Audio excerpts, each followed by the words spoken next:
Bonjour, bienvenue dans l'épisode 5 de la saison 3, donc reconnaître les arbres en hiver par les bourgeons et les troncs, enfin en hiver. Au début du printemps, nous avons la chance à la ferme du ciel d'avoir dans le parc deux grands tilleuls. Voici un premier tilleul, au milieu c'est un platane et un deuxième tilleul. Je m'approche du tilleul le plus éclairé pour qu'on le voit mieux. Alors un tilleul, quand c'est jeune, l'écorce est gris-vert, assez lisse, mais en vieillissant, c'est comme tout le monde, il prend des rides, et donc l'écorce ridée comme ça d'un vieil arbre, on appelle ça le ritidome, et on voit qu'il y a des côtes, un petit peu comme les écorces de chêne, c'est difficile de faire la différence. On a une jolie petite famille de gendarmes là, qui se chauffent au soleil. On a la chance sur cet arbre d'avoir des rameaux qui sont assez bas et donc on va pouvoir voir les bourgeons parce que sinon, évidemment, comme c'est un arbre très grand, on ne pourrait pas. Alors, première chose, les bourgeons sont alternes. Je ne vous fais plus l'injure de vous expliquer ce que c'est que des bourgeons alternes. Regardez les autres vidéos. Vous voyez que les rameaux sont rouges. Donc c'est quand même assez... Les jeunes rameaux sont rouges. Alors on voit les pousses de l'année, hein, parce que celles de l'année dernière, voilà, c'est gris-vert et les pousses de l'année sont rouges.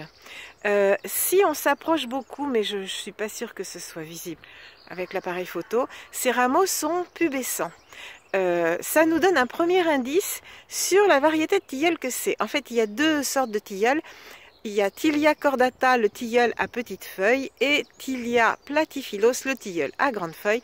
Et là, nous avons un tilleul à grandes feuilles. On reconnaît le tilleul à grandes feuilles, évidemment par ses grandes feuilles quand il y a des feuilles, mais quand il n'y en a pas, au bourgeon dont, alors l'écorce, voilà, l'écaille inférieure ne recouvre pas la totalité du bourgeon. Est-ce que vous voyez bien? Alors que sur Tilia cordata, l'écaille inférieure va jusqu'au bout du bourgeon. Et aussi au fait que les rameaux sont légèrement pubescents, mais alors ça, on le sent sous le doigt, mais à l'œil nu c'est pas facile et avec le portable encore moins.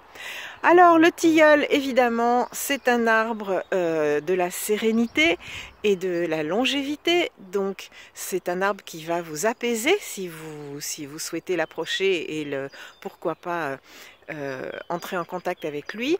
Évidemment, les fleurs de tilleul que vous connaissez bien, qui sont très parfumées, font des infusions absolument délicieuses et des tisanes très calmantes. Les bourgeons aussi de tilleul, donc les bourgeons de feuilles sont extrêmement calmants et ça va servir notamment, on peut les utiliser pour les jeunes enfants qui ont des anxiétés ou des cauchemars. Voilà, donc c'était le tilleul à grandes feuilles. Et je n'ai pas de tilleul à petites feuilles, donc je ne peux pas vous en montrer, mais j'imagine que vous me croyez sur parole. À très bientôt pour l'épisode 6. Au revoir.